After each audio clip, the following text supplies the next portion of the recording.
Alors, qu'est-ce qui a retenu notre attention cette semaine? Bon, on a le TSC qui nous fait un nouveau haut, on a le TSC du secteur de la finance qui nous fait aussi un nouveau haut, et on a le Dow Jones qui nous offre 8 jours de hausse consécutive. Alors, fait que voyez-vous, on n'est pas, c'est pas dangereux, ben, c'est pas dangereux, vous savez, le mois de mai, hein, sell in May, go away, mais cette année, ça pas l'air, c'est pas ça qui arrive pour l'instant. Alors, mais vous savez que pour qu'un secteur ou un indice baisse, corrige, ben c'est la composante du secteur ou de l'indice. Alors, il faut aller vérifier chaque titre à l'intérieur, puis aller voir est-ce que le secteur monte par rapport juste à un titre boursier ou par rapport, ou c'est l'ensemble des titres qui contribuent à son ascension. Alors, fait, voyez-vous, c'est ça qu'il faut vérifier quand on fait de l'analyse technique. Et présentement, je peux vous dire qu'on a la tendance, là, parce qu'on a beaucoup de titres qui ont fait des nouveaux hauts d'année, sont dans des sommets.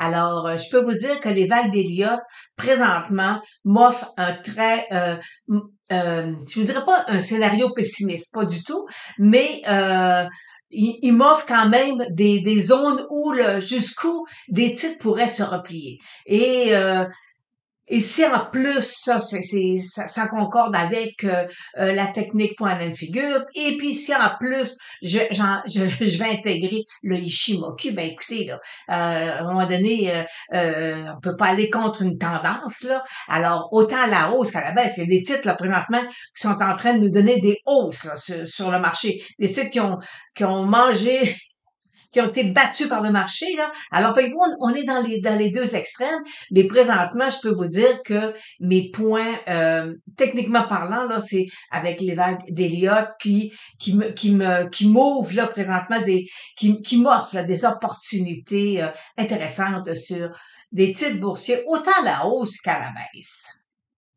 Et je vous ai fait aussi cette semaine une vidéo sur le meilleur indicateur. Alors, vous êtes un investisseur qui avait pas beaucoup de temps là, à consacrer à l'analyse de vos titres boursiers. Alors, je vous propose là, le meilleur indicateur qui existe présentement sur le marché. On a aussi Google qui vient de passer le 2000 milliards. Alors, c'est quand même c'est gros là, c'est beaucoup beaucoup beaucoup. On a la banque TD qui a été affectée là, par ce qui se passe au niveau, c'est surtout du fondamental là, qui affecte la banque TD. Et on a aussi le titre de Lion qui est revenu, vous savez que j'ai l'analyse en US, là, il est revenu sous le 1 $ US. Alors, dans le dernier segment, on va aller l'analyser un peu, Lion. Alors c'est ça. Fait que ça a été une semaine, c'est quand même une belle semaine et alors le marché nous offre présentement des opportunités autant à la hausse qu'à la baisse. Et il faut juste être capable de calculer. Vous savez, c'est des maths. Je dis l'analyse technique, c'est des maths. Et vous devez apprendre à calculer. Alors, c'est ce que nous offrons à nos clients. Alors, je vous présente un sommaire des indices de cette semaine. Alors, on voit que le Dow Jones a fait une belle progression. On est à 8e journée de hausse sur l'indice du Dow Jones. Le Nasdaq est toujours à l'intérieur de son couloir haussier. Puis vous savez qu'il sort d'un mois difficile. Le mois d'avril, c'est pas un mois favorable pour tous les titres de la technologie. Le S&P 500, lui aussi, est toujours à l'intérieur d'un couloir haussier, mais qui, quand même, vient ici tester un sommet. Alors, c'est ce qu'on va voir, là, la semaine prochaine, si le S&P 500 va nous offrir un nouveau haut d'année. Les obligations 10 ans, ben, aujourd'hui, se reprennent un peu. Alors, vous savez que M. Powell a dit, il n'y aura pas de hausse de taux, mais on attend une baisse de taux. L'indice de la volatilité, mais regardez, il est revenu à son bas du mois de mars. Alors maintenant, on va voir ce que la commodité a fait cette semaine. Alors, le pétrole termine aujourd'hui sur une note négative. Il revient sous sa moyenne mobile de 100 jours. Alors, vous savez, je suis baissière sur le pétrole à long terme. On avait un couloir haussier et là, le support ici, on a un support autour de 77 et 76, 77 le baril. Alors, c'est ça qu'on va surveiller. Et vous savez, si jamais les moyennes mobiles passe tout sous la moyenne mobile 200, à ce moment-là, ça va vraiment, ceci va confirmer que le pétrole va retourner sur son bas de l'automne dernier. Alors, l'art, bien, voyez-vous, on a ici sa moyenne mobile 34 jours qui l'a très bien supporté. Vous savez, les moyennes mobiles, c'est un de leurs buts, être capable de supporter un titre ou parfois le freiner. Alors, on le voit très bien ici que la moyenne mobile 34, elle était toujours haussière et l'art est présentement, il va venir tester ce qu'on souhaite, là. C'est qu'il vienne tester ici son sommet à plus de 2400 l'once. Pour le Bitcoin, ben, c'est un petit peu plus difficile aujourd'hui aussi. Alors, vous voyez là, on a eu ici un virement, un croisement de ces moyennes mobiles et depuis, voyez-vous, il fait du up and down. Fait qu'à chaque fois, il nous fait des bas plus bas et pas capable d'aller dépasser son haut. Alors, présentement, on pourrait facilement s'attendre à ce que le Bitcoin tombe autour de 52 000. Et voyez-vous, là, ils sont Ishimoku, pas capable de revenir dans son nuage. Alors, présentement, on est ici à la baisse. Alors, la prochaine, voyez-vous, là, le prochain petit support pour lui, là, ben, c'est autour de 51 000. On a ici autour de 54. Alors, fait qu'il va y avoir des petits supports qui vont l'attendre. Et le plus gros est autour de 44 000. Alors, pour les traders, c'est quand même intéressant d'avoir une perspective à la baisse. Alors, lundi dernier, dans mon direct, j'ai demandé aux gens sur Facebook avec les titres qui voulaient de quoi on parle, qu'on analyse les titres qui allaient déposer le résultat cette semaine. Alors, fait qu'on a 5N+, le symbole VNP. Voyez-vous, il était dans un couloir baissier. Et un couloir baissier, ça a toujours l'effet contraire, ça veut dire que le marché va poursuivre à la hausse. Alors, c'est ça l'analyse.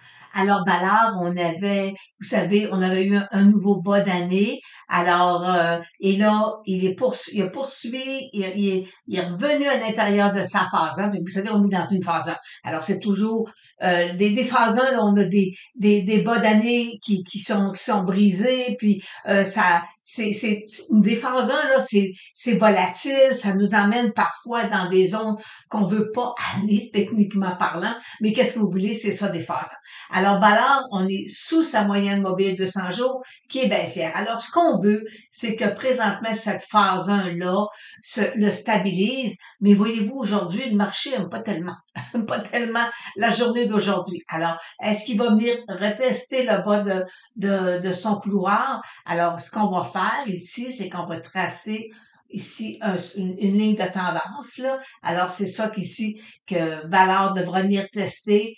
Puis, alors, voyez-vous, c'est pas cette semaine que Ballard va s'envoler à la hausse. Mais ça demeure quand même un titre intéressant à surveiller. On avait mis aussi Bombardier parce que j'avais des questions sur le titre de Bombardier. Alors, Bombardier, j'avais ici, moi, une cible point and figure à 38 et le titre a fait 39. Alors, vous savez que la technique point and figure, c'est des maths.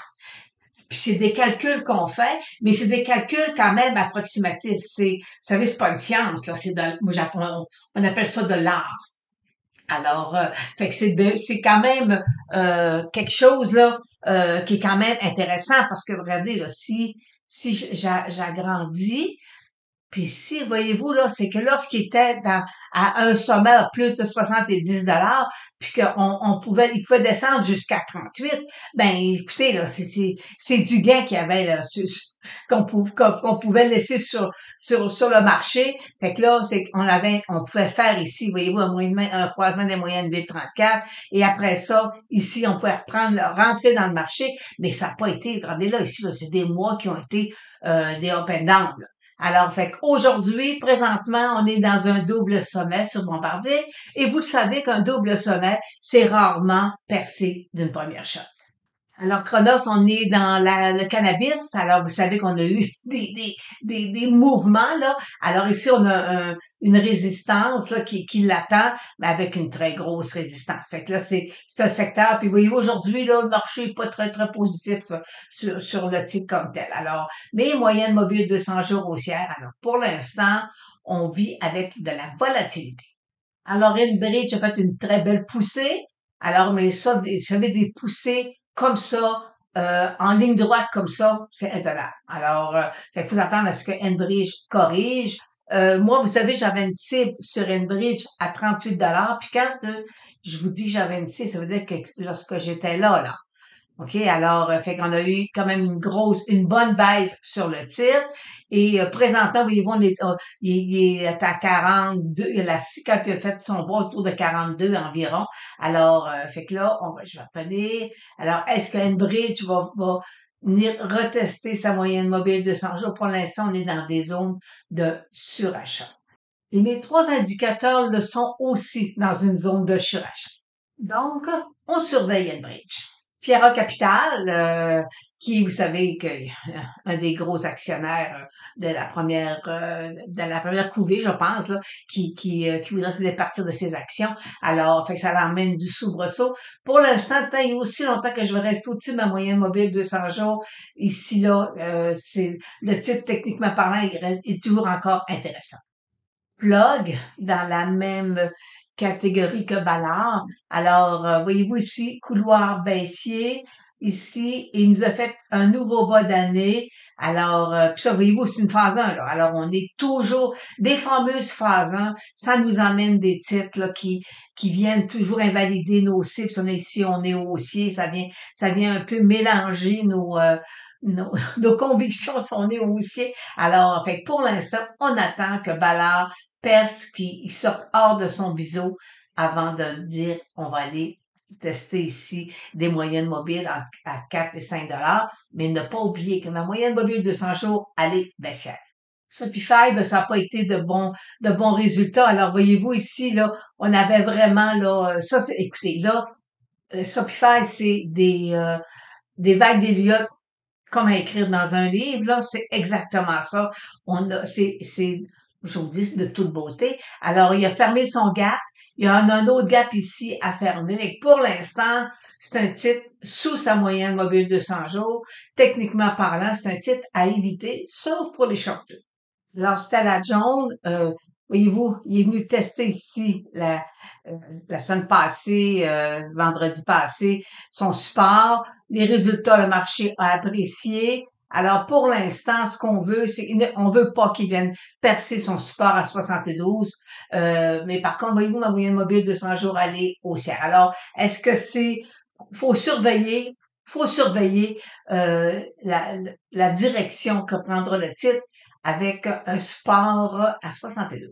Bon, la banque TD, ça a été quand même un point important cette semaine, une belle grosse baisse. Vous savez, techniquement parlant, c'est pas beau. Fondamentalement, il y aurait des poursuites surtout sur le marché américain. Bon, alors, mais là, regardez, on est ici, on avait été là depuis mars 2023, une grosse année là à venir tester le support, puis la quatrième fois il l'a cassé et là ça devient pardonnable. Fait que là c'est normal présentement d'avoir ici là un rebond. Et pourquoi c'est normal? Je vais aller vous le montrer. Alors, je vais vous montrer ici, on est sur le TMX, on a la Banque Toronto et ils nous ont ajouté dernièrement une petite notion qui est intéressante, c'est le nombre de jours nécessaires pour couvrir des positions à découvert. Et le nombre de jours est à 5,89 et la semaine passée, j'étais à 4,60 environ en fin de semaine dernière, là. Alors, fait que présentement, le nombre de shorts augmente sur la banque TD. Alors, fait que c'est présentement le marché a besoin d'environ 6 jours pour couvrir toutes les shorts, mais les shorts augmentent. Ça veut dire que le marché est toujours négatif. Alors, terminons avec Disney. Disney, vous savez, j'avais une cible à la hausse à 123, cible atteinte. Et regardez là, la baisse. Vous savez, dans le voyage, là, c'est pas, disons, une meilleure période là, pour le voyagiste. Et même, on peut regarder avec le titre de Expedia. qui avait annoncé aussi, alors que les résultats futurs, là, ils anticipaient là, une baisse des revenus. Alors, fait que ça vient, voyez-vous, Disney, on est dans la même famille. Alors, fait que c'est présentement, il va venir fermer son gap. Alors, sa moyenne mobile 200 jours doit le soutenir. Là, je vous présente le Ishimoku. Voyez-vous, il était sorti hors de son nuage et ici, j'ai un support qui l'attend autour de 100 $. Vous savez, Ishimoku, là, c'est des maths, hein, c'est des moyennes mobiles, là. Je vous ai fait une vidéo, d'ailleurs, sur, cette semaine, là, sur le meilleur indicateur et Ishimoku, c'est des moyennes mobiles. La construction de l'Ishimoku, c'est des moyennes mobiles aussi. Alors, fait que c'est intéressant d'aller voir ici. J'ai un beau support à 100, puis j'en ai un autre ici autour de 95. Alors, fait que voyez-vous, c'est très, très, très visuel. Mais en même temps, vous devez comprendre pourquoi qu'il est baissier. Alors, c'est des mathématiques. Et nous l'enseignons. Alors maintenant, allons voir nos 7 magnifiques. Alors, débutons par le meilleur des 7 magnifiques, Microsoft. Bon, première des choses, moyenne mobile 200 jours, aller haussière. Présentement, il est une résistance là, à 415 environ. Voyez-vous ici, j'ai quand même là, une bonne résistance. Alors, faut absolument que Microsoft vienne percer. Alors, pour l'instant, on surveille, mais vous savez, c'est un très beau titre. Alors, NVIDIA dans les semi-conducteurs, alors c'est le titre à surveiller. Regardez, moyenne mobile 200 jours haussière. Alors, avant, on a déjà eu une baisse sur le titre. Alors, présentement, il est dans un couloir haussier. Alors, c'est ce qu'on va voir. Est-ce qu'il va venir tester là, c'est son sommet autour à plus de 900 $. Alors, fait que c'est ça présentement, mais avec une moyenne mobile 200 jours haussière, je peux vous dire que c'est assez fort. Alors, Tesla, beau rebond suite à ces résultats. Normal qu'il y ait un repli sur le titre. Alors, présentement, voyez-vous, on a ici une ligne, un support qui est super important. Ce qu'on veut, c'est qu'après ça, ils repartent puis qu'ils viennent poursuivre à la hausse. Mais alors, pour l'instant, avant de devenir haussier sur Tesla, on va aller vérifier. Voyez-vous ici mes moyennes mobiles 834. Là, je vais vous l'agrandir, là. Alors, les moyennes mobiles 834, là, il faut qu'ils restent positifs. Sinon, ben, on va laisser Tesla venir tester son bas sous 150. Alors, Google a toujours un gap ici à fermer. Alors, pour l'instant, nouveau haut d'année qui nous a fait il y a de ça 2 semaines. Le repli, il revient. Alors, mais voyez-vous, là, ma moyenne mobile de 100 jours, elle est haussière. Alors, c'est un titre qui a énormément de force. Alors, Amazon nous a fait ici un nouveau haut d'année hier. Alors, fait que voyez-vous, là, c'est un nouveau haut. La question qu'on se pose, est-ce qu'on est devant un bull trap? C'est ce qu'on va voir d'ici les prochains jours. Mais pour l'instant, ce nouveau haut-là est quand même intéressant parce qu'il est quand même, il vient invalider là, si on était baissier sur le titre. Voyez-vous, ma moyenne mobile de 100 jours à la haussière. Alors, c'est un titre qui a énormément de force. Alors, Apple, suite à ces résultats, on a eu un beau rebond, mais voyez-vous, là, depuis quelques jours, là, il est toujours dans un couloir. Il est en train de nous offrir là, un couloir latéral. Alors, on va, c'est ça qu'il faut. Quand c'est ça qu'il faut, c'est ça qu'on doit surveiller, là. Est-ce qu'il va venir percer son couloir à la hausse ou il va venir fermer son gap? Alors, pour l'instant, on surveille le titre de Apple. On est quand même prudent avec le titre de Apple. Alors, Meta Platform, vous savez qu'il nous avait déjà fermé un gap. Ici, on a touché, son support ici. Et là, voyez-vous, belle montée, mais pas de volume, hein. Et c'est pas une montée qui est très, très, très forte, là. Et là, pour l'instant, le point technique, c'est ceci, là. Il perce ce support, cette résistance-là, mais à ce moment-là, on pourrait le voir s'envoler. Mais en même temps, là, pour l'instant, le volume est pas là. Alors, pour mettre en plateforme, on surveille le volume. Alors maintenant, allons voir que nous réserve la semaine prochaine. Cette semaine, qu'est-ce qu'il faut retenir? Bon, au départ, c'est la semaine des options. Alors, vendredi, le 17 mai, on va devoir fermer nos positions du mois de mai. Alors, et vous savez que la semaine des options, ça amène toujours un peu de volatilité. Nous sommes pas dans les 300. Alors, ça va être une volatilité quand même modérée. Alors là, vous voyez les titres qui vont être déposés, qui vont déposer le résultat cette semaine. Alors là, vous avez les titres de majoritairement américains. Alors, on a Alibaba, Home Depot, Cisco, Walmart. Alors, fait qu'on a et je vais comme la semaine dernière, je vais aller déposer sur le Facebook le Graal boursier et je vais vous demander quel titre que vous voulez qu'on analyse dans les titres qui vont déposer le résultat cette semaine. Alors lundi, on va aller analyser les titres qui intéressent le plus là, les investisseurs avec les résultats qui nous attendent cette semaine. Et là, vous avez l'indice du Japon. Et je vais vous dire que regardez là, on est ici là dans une espèce de couloir haussier et les moyennes mobiles B34 sont déjà croisées. Alors, et puis moi, je peux vous dire que lorsqu'on parle de vague d'Elliott, ça c'est l'exemple typique là. Alors c'est super facile et super beau. Alors mais vous savez, vague d'Elliott là, ça nous dit jusqu'où un titre pourrait descendre.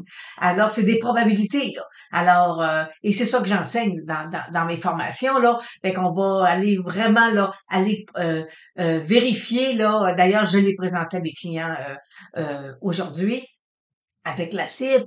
Et vous savez que dans les formations qu'on offre, j'ai aussi un chat privé qui va devenir un blog sur le Graal boursier. Et c'est là qu'on va approfondir. On va approfondir qu'est-ce que techniquement, parce qu'on enseigne, là. Alors, on est dans l'enseignement. Alors, pourquoi qu'un titre va être baissier? Pourquoi qu'un titre est haussier? Puis, avec des calculs.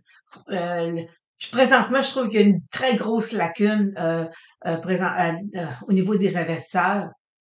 Vous ne comprenez pas ce que vous faites. Vous n'êtes pas capable de calculer vos cibles. Vous avez une figure technique, vous dites, OK, c'est haussier ou c'est baissier, mais vous oubliez parfois des calculs sous-jacents qui vous indiquent le contraire. Alors, voyez-vous, c'est très important et je veux même vous avouer que je vais même vous faire une petite confidence. Je suis présentement à l'écriture d'un livre, justement. Le livre, c'est juste des maths. Lorsque vous êtes un investisseur, vous devez comprendre qu'est-ce que le marché a à vous offrir. Alors, fait qu'on revient sur le Japon et voyez-vous là, présentement, on a ici nos belles jambes baissières qui pourraient arriver, qu'on attend ici présentement là que tout se perce. Vous voyez, le tout est validé par le Ishimoku présentement, pas capable de rentrer à l'intérieur de son nuage. Et là, voyez-vous, on aurait ici un autre support là, on a un autre support là. Alors, on a des zones de support. Alors, voyez-vous, le Ishimoku, vous savez, c'est très, très, très visuel. Puis c'est ça qui est important, là, c'est être capable de le voir, puis après ça, on doit le calculer. Jusqu'où notre cible va aller. Parce que vous savez qu'il existe un ETF sur sur le Japon. Alors, si on veut être capable de reprendre position dans l'ETF du Japon, qui est présentement en repli, mais il faut capable de comprendre, est-ce que mon indice du Japon, est-ce que l'indice du Japon est en train de vouloir faire partir ou il est en train de corriger? Parce que vous savez que c'est un titre c'est un, un coin de pays, disons, aller comme ça. Très bien fait en 2023. Terminons avec l'air. Alors, voyez-vous, là, je suis en dollars US, vous savez, parce que j'ai plus de data pour être capable d'analyser. Et la dernière fois, une des dernières fois que j'ai parlé, il y avait ici les banques de Bollinger. Et les banques de Bollinger, ça nous indique qu'il y a presque plus de volatilité. Et là, ce qui est sorti, là, regardez, il a cassé, rebondi, pas capable d'y aller. Puis là, je suis toujours dans mes banques de Bollinger. Alors là, ce que je vais faire, et cette semaine, je vous ai fait une vidéo sur le meilleur indicateur et je vous parle un peu des bandes de Bollinger à l'intérieur. Alors, voyez-vous, ça vous prend des outils pour être capable de bien performer dans le marché boursier. Fait que je vais aller enlever les banques de Bollinger. Je vais aller enlever les bandes de Bollinger. OK, alors là, on a juste le graphique comme tel, avec ici, voyez-vous, j'ai une moyenne mobile. Ma moyenne mobile 200 jours, elle est baissière. Fait que voyez-vous ici, là, j'ai toujours, là, c'est du technique. On fait toujours des bas plus bas. Est-ce que, regardez, je vais aller vous le mettre, là. Écoutez, oh là là, regardez, hop, excusez-moi, je suis allée trop loin. Puis voyez-vous, à un moment donné, j'ai octobre 2010, puis j'avais mis 10 $. Fait que, et vous, il est parti de 35 $ pour descendre à 80. Aujourd'hui, il est à 90 sous.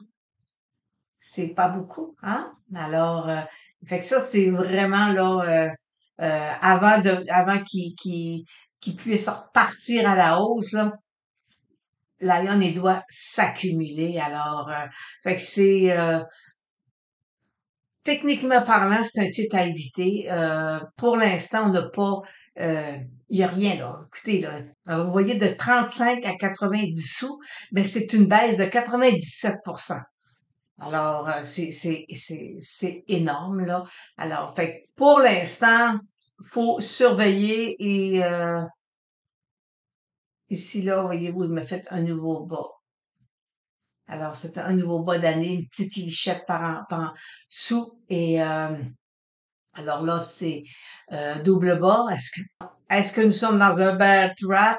Mais vous savez que est-ce que Lion va nous offrir encore un nouveau bas d'année cette semaine? Mais c'est un titre pour traders seulement.